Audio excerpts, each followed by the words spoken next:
We already filed the paperwork, Mom. The memory care facility starts the 15th. You'll love it there. I didn't argue. I've never been good at arguing with my son when he uses that voice, the one that sounds like a doctor delivering results, calm and final and not really waiting for a response. I just nodded and said, "Okay, sweetheart, I understand." And he patted my hand the way you'd pat a dog that had gotten too old to fetch. I was 69 years old. I didn't have dementia. I had a bad knee and a tendency to leave the stove burner on low when I was reading, which happened twice in 2 years, and apparently that was enough. The facility was 40 minutes from my son's house in Naperville. I'd never heard of the town it was in. When I asked if I could at least see it first, my daughter-in-law Sandra said, "We already put the deposit down, Elaine. It's non-refundable." She said it the way she said most things to me, like she was explaining a policy, not talking to a person. That was on a Sunday. The 15th was 11 days away. I spent the first 3 days folding things, towels mostly. I'd fold them and put them in the closet and then take them out and fold them again. It was something to do with my hands while my mind was doing something else entirely. On the 4th day, I stopped folding. I sat at the kitchen table in the house I'd lived in for 31 years, the one I'd shared with my husband Ray until he passed, the one I'd raised 2 boys in, the one with the window above the sink that faces east so the morning light comes in at that angle that makes even a dirty coffee cup look like something worth painting. And I made a list, not a packing list, a different kind.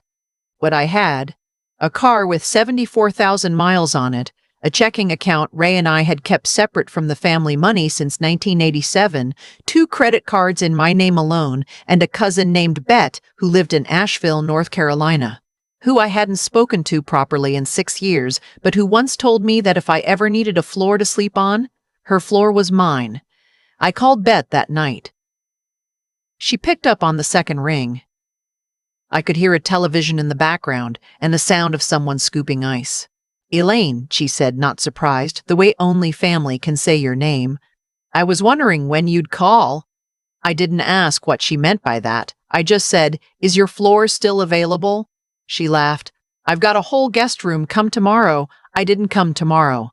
I came in 4 days. I needed those 4 days. My son thought I was packing for the facility. I let him think that. I spent those 4 days doing what I should have done years earlier, going through 31 years of a house and deciding what was actually mine. I didn't take much. My good winter coat, the gray one with the wide lapels that Ray said made me look like a film editor from the 70s. A box of photographs I'd kept in the hall closet in a shoebox since the 90s. My mother's cast iron skillet, which Sandra had been using and which had been my mother's before it was ever in this house.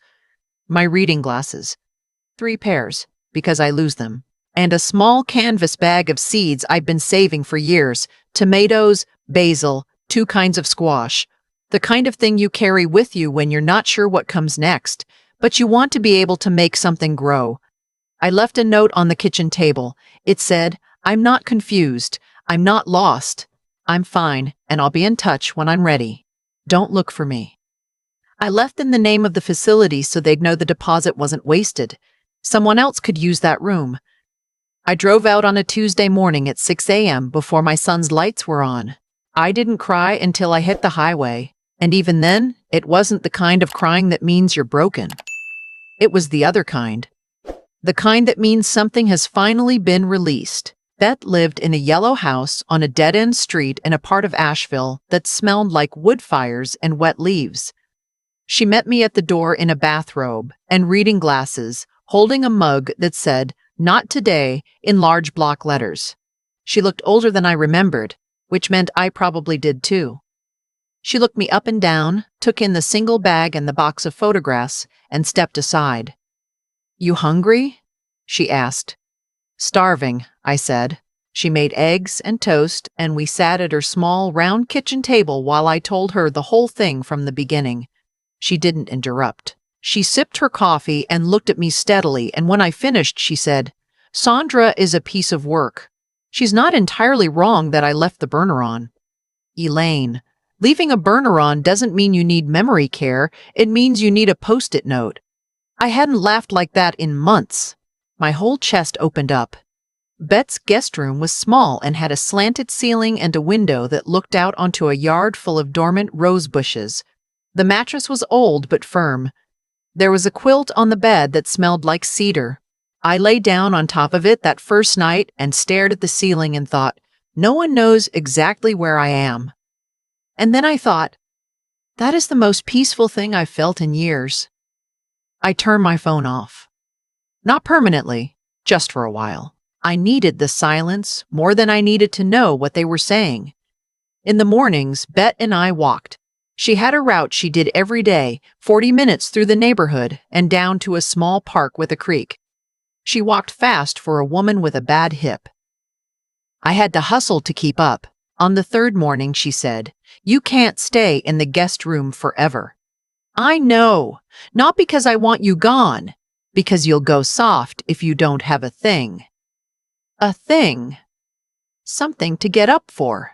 I have my walks and my ceramics class and the reading group at the library that I pretend to dislike but secretly organize. She glanced at me. You need a thing.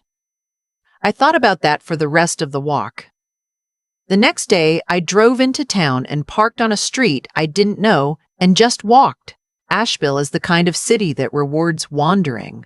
There are murals on the sides of buildings and small shops with hand-lettered signs and the kind of people who nod at strangers without making it weird. I stopped in front of a plant nursery with a handwritten sign in the window. Part-time help wanted. Mornings. Some weekends. I stood there for a full minute.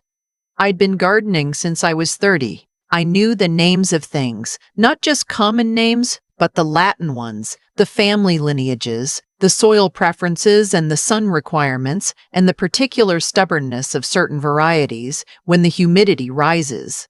Ray used to call me the plant whisperer, which was embarrassing and also accurate. I went inside. The woman behind the counter was maybe 40 with dirt under her fingernails and reading glasses pushed up on her head. Her name tag said Trudy. She looked at me the way the way someone who's been burned by flaky help looks at a new applicant. You want to apply? She asked. I do, I said. I've been gardening for 39 years. I know my zones. I know what not to say to a customer who's already killed 3 fiddle-leaf figs. And I show up. She studied me. Any physical limitations? Bad left knee. Doesn't stop me from mealing. It just makes me audible. She smiled at that, just barely. Come in Thursday at 8, trial shift. I drove back to Bet's with the windows down, even though it was cold. Thursday went well. It went well because I knew what I was doing, but also because I knew how to talk to people. That's the thing about spending decades raising children and running a household and going to every school meeting and neighborhood association gathering. You become fluent in small talk that doesn't feel small. A man came in looking for something for his mother's birthday, had no idea what she liked, was clearly panicked. I spent 12 minutes with him and sent him out with a potted lemon tree in a confidence he didn't walk in with. Trudy watched from behind the register without saying anything. At the end of the shift, she said, "Same time next week?" "Same time every week," I said. I found my own place at the end of the month. A small apartment above a dry cleaning shop 2 miles from the nursery. 1 bedroom, 1 bathroom, a kitchen barely large enough to turn around in, and a back window that looked out over a strip of community garden beds. The landlord was a man named Gus who had lived in the building next door for 40 years and whose primary screening question was, "Any loud music after 9?" I told him the last album I bought was in 2009 and it was a Carole King reissue. He handed me the key on the spot. I paid first and last month from my own account. The same account Ray had called my mad money when he was alive and which I had never touched and which was now quietly sufficient. I didn't need much. I had the coat, the skillet, the seeds, and the photographs. That was enough to start. I turned my phone on for the first time in 3 weeks the night I moved in. I sat on the bare floor of my new apartment, my back against the wall, the box of photographs open in my lap. 27 missed calls, 11 voicemails. My son's number appeared 14 times. I listened to the first one. His voice was tight and careful, the way it gets when he's performing concern for an audience. "Mom, this isn't funny. We're worried. The facility is waiting. Please call us back so we know you're safe. The facility is waiting. Not we love you, not we miss you. The facility is waiting." I listened to the second one. It was Sandra. She was crying, which might have moved me once. "Elaine, please. We only did this because we care about you. You scared us." The burner. And then a long pause. "You're being unreasonable." I didn't listen to the third one. I did look at the text messages. There were 22. The ones from my son tracked an arc I'd seen before in other contexts. Concern, frustration, anger, silence. Then a single message that read, "Fine. When you're ready to be an adult about this, we'll talk." I was 69 years old. I had been an adult for 50 years. At the bottom of the message thread was a text from a number I didn't recognize at first. Then I did. My younger son, Garrett, who lived in Portland and who I spoke to maybe 4 times a year and who, unlike his brother, had never once suggested I needed to be managed. The text said, "Mom, I don't know what happened, but I hope you're okay. I'm not going to pick a side. I just want to know you're all right. No pressure." I sat with that for a long time. I didn't write back yet.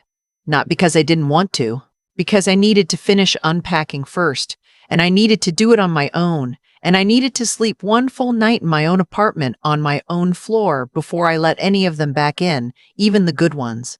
Gus turned out to be a reliable source of neighborhood information, delivered in the compressed, efficient way of men who've lived alone for a long time. From him I learned. The best coffee was at a place called The Kettle, 2 blocks over. The community garden beds out back were free to apply for, and the woman in apartment 3B, whose name was Roxanne, had lived there for 11 years and would bring you soup if you were sick, but only if you didn't make a big deal of it. I applied for a garden bed the first week. The coordinator, a young woman named Tetra who wore overalls and carried a clipboard like it was part of her body, looked at my application and then looked at me. "Have you gardened in a raised bed system before?" "I've grown tomatoes in a South Carolina August," I said. "I can grow anything." She gave me bed number 7. I planted the seeds I'd brought from home. Tomatoes first, because tomatoes are always first. Then the basil. Then the squash, which needed the most room and which I had to convince Petra wouldn't encroach on bed 8. She came by 3 weeks later and admitted they were the healthiest seedlings on the row. Trade secret, I told her. She rolled her eyes in a way that meant she liked me. 6 weeks after I left Naperville, a letter came to Bet's house. She'd been forwarding my mail. It was from my son, 8 pages, typed, single-spaced. I recognized the tone before I finished the first paragraph. It was the tone of a person who has cast himself as the wronged party and worked very hard on the draft. He talked about the disruption I had caused, the worry, the money wasted on the facility deposit. He mentioned the burner incident 3 separate times. He did not mention, not once, not in 8 pages, that no one had asked me. That no one had sat down with me and said, "Mom, we're worried. Here's what we're thinking. What do you think?" That the first I heard of the plan was when it was already done. He ended with, "We want to help you, but you have to be willing to accept help." I folded the letter back into the envelope and put it in the drawer under the kitchen sink next to the extra sponges. I wasn't angry. I'd been angry for the first 2 weeks. That had passed. Now I was something else, clearer, maybe, like a window that's been cleaned. I called Garrett that night. He picked up immediately. "Mom." His voice was the same as always, unhurried, genuinely glad. "I'm in Asheville," I said. "I'm fine. I have an apartment and a job and a garden bed." A beat. Then, Of course you do. We talked for an hour. He didn't pry, and he didn't justify his brother, and he didn't ask me to do anything. He told me he'd been meaning to visit Asheville anyway. I told him I had a couch that converted if he wasn't fussy. I'm not fussy, he said. Good, I said. Don't come before May. The tomatoes need time. He laughed, and it sounded like something coming back to life. Trudy gave me a second shift in my second month, and by the third month she had me opening the store 2 mornings a week. She wasn't the type to give compliments directly. She expressed approval by adding responsibility, which suited me. We worked alongside each other in a comfortable silence most mornings. The kind you only develop with someone you've stopped needing to perform for. One morning she handed me a coffee and said, "You ever going to tell me the whole story?" "What story?" She looked at me over her mug. "The one that brought you here with one bag and a box of photographs." I told her a shortened version. She listened without interrupting. When I finished, she said, "The deposit was non-refundable." "That's the part that bothers you. That's the part that tells you everything," she said. She was right.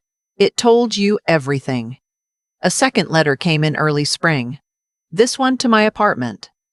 I didn't know how they'd found the address, but I wasn't surprised. People with resources find things when they want to. It wasn't from my son this time.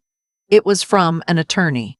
The letter was formal and polite and dressed in legal language, but the message underneath was clear. My son had concerns about my capacity and my finances and wanted to discuss a conservatorship arrangement. I sat down, not from weakness. I just needed to sit. I read it twice, then I called Bet.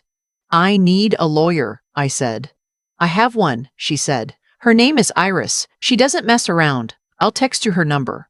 Iris was in her mid-50s and spoke at a pace that suggested she billed by efficiency, not the hour. She read the letter and said, "This is a pressure tactic. They want you to engage. If you engage frightened, that looks like confusion. If you engage calmly through counsel, that says everything it needs to say." We drafted a response together. It was 3 paragraphs. It cited my current employment, residential stability, and financial independence. It noted that I had retained legal counsel, and that any future contact regarding my estate or person should be directed to Iris's office. I signed it with my full name, Elaine Marchetti. Not Mom, not Mrs. My name. I mailed it on a Thursday morning, the same day I transplanted the tomato seedlings to the outdoor bed. The timing felt right. Garrett came in May, as promised. He arrived on a Friday evening with a backpack and a bag from a barbecue place he'd stopped at on the drive down. We ate on my small back steps, looking out at the garden beds, while the light went slowly golden. He was quieter in person than on the phone.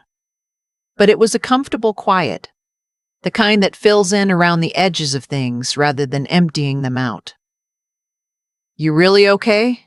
he asked. "Better than I've been in years." He looked out at the garden. The tomatoes were already a foot tall. The basil had gone wild in the warm weather. "I remember when you used to have a garden at the old house," he said. "You'd be out there before anyone else was up. 5:30 most mornings. I used to watch you from my window." I looked at him.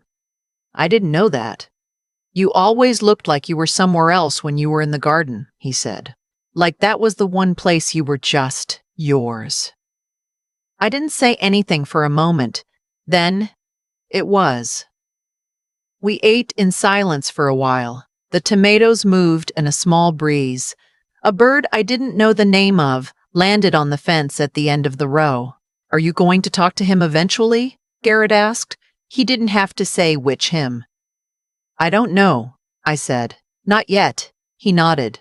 "I'm not asking you to. I know. I don't want to be the only one who has you." I reached over and put my hand on his arm. "You're not," I said. "But you were the first one who asked." He looked down at his food. Swallowed. Didn't say anything. That was enough. On a morning in June, I came home from my shift at the nursery to find a woman sitting on the front steps of the building, well-dressed, a bag that was too good for the neighborhood, shoes that said she hadn't done much walking. She stood when she saw me. I knew who she was before she spoke. Sandra. She'd found the address. I wasn't surprised. I'd been waiting for something like this. Elaine, she said. Sandra, I said. I didn't invite her in immediately. I stood at the bottom of the steps and looked at her. She looked not guilty, exactly. Defeated, maybe. Like a person who had been very certain about something and was less certain now. I'm not here to fight, she said. Then we'll get along fine, I said. I moved past her and unlocked the door and held it open. You can come up if you want. I made coffee. She sat at my small table in my small kitchen and looked around at my apartment with an expression I couldn't quite read. It's nice, she said finally. Small. It's mine, I said. She was quiet for a moment. Then, the facility called 3 times asking about you. It was awkward. I imagined. She wrapped her hands around the coffee mug. Her nails were done, as always, but one was chipped and she hadn't fixed it yet. That small imperfection told me more than the rest of the visit would. She was tired. We thought we were doing the right thing, she said. I know you did, I said. And I meant it. That was the part that was complicated. But you didn't ask me. That's the part that isn't forgivable yet. She looked up. Yet. I'm working on it, I said. I don't need an apology today. I need you to understand that I was never confused. I was just inconvenient. She flinched. It was small, but it was real. We talked for 40 minutes, not a reconciliation. It was too early and too raw for that, but something honest. She told me that my son had found the whole thing humiliating, that he'd been embarrassed by the article in the Naperville paper that his coworker's wife had mentioned at a party. I hadn't known about an article. She pulled it up on her phone and slid it across the table. The headline read, Naperville retiree goes missing after family plans, memory care placement. I read it. There was a quote from my son. We are simply worried about her safety. There was a quote from a neighbor I barely knew who said I seemed confused at times. There was no quote from me because no one had asked. Embarrassed, I said. Not worried. Embarrassed. She didn't answer that. She didn't need to. When she left, she paused at the door. Garrett says you're doing well. Garrett's right. She looked like she was going to say something else, then didn't. She just nodded and left. I washed both coffee mugs and put them away and went back out to the community garden because the squash needed checking and that was a problem I actually knew how to solve. Summer settled in and I settled with it. I got good at the morning rhythm, up at 5:30, coffee made while the light was still gray, half an hour in the garden before the day got too warm. Work on the days I worked. Long walks on the days I worked. Long walks on the days I didn't. Dinner with Bet on Tuesdays, usually at her place, sometimes at mine, the reading group at the library that she'd told me about and that I'd initially declined, and then attended once, and then kept attending because the woman who ran it, a retired professor named Dora, who had opinions about everything and was usually right, had become something I didn't expect to. Find at 69, a new friend. Dora had lived alone for 20 years. She didn't talk about it with either bravery or sadness. She just talked about her life, the way you talk about weather. It is what it is, and there are good days and bad, and you dress accordingly. One evening after the reading group, she asked me, straight out, "What happened? You have the look of someone who made a sharp turn recently." I told her. She listened the way smart women listen, not just for facts, but for the shape of things. When I finished, she said, "The worst part isn't what they did. The worst part is how long you must have been shrinking for them to think they could do it." I thought about that for a long time afterward. She wasn't wrong. There had been years of making myself quieter so as not to cause trouble. Years of going along with things because the alternative was tension, and I had never been good at living with tension in my own family. The garden had known. That's what Garrett had said, watching from his window at 5:30 in the morning. that I looked like I was somewhere else, somewhere that was mine. Because it was. It was the one place I hadn't shrunk. I wrote Dora's words on a slip of paper and tucked it into the frame of my bathroom mirror. The worst part isn't what they did. The worst part is how long you must have been shrinking. I looked at it every morning until I didn't need to anymore. My son finally wrote a short letter in July. Not 8 pages, 4 lines. It said he was sorry the situation had become what it had. It said the door was open. It said he hoped I was well. No acknowledgement of the facility plan. No acknowledgement of the conservatorship letter. Just the door is open, as if the door had never been closed, as if I had been the one to close it. I read it once and put it in the drawer with the other one and went back to the squash, which had gotten away from me while I was indoors and which now covered most of bed 7 and was making an argument for bed 8. I did not write back. Not yet. Maybe not for a long time. Some doors you walk away from and then, eventually, in your own time, on your own terms, you might walk back to. Some you don't. I didn't know yet which kind this one was. What I knew was this. The bed I slept in smelled like clean laundry and was mine. The coffee I drank in the morning I made myself. The job I went to I had gotten on my own merit. And Trudy had started teaching me the ordering system because she wanted to take a week off in September, and she trusted me with the store. The garden bed outside my window had 8 tomato plants in various stages of riot. And every morning when I opened the back window, the smell came in, warm dirt and green, and something that doesn't have a name but that is the smell of things growing because you put them there and tended them and refused to stop. I had not been confused. I had been buried. There's a difference, and it matters. And I was the only one who could have climbed out. I did. So if you're sitting somewhere right now, an airport lounge, a guest room, a kitchen in a house that stopped feeling like yours years ago, and someone has made a decision about your life without bothering to ask you, you are not the problem. You are the seed.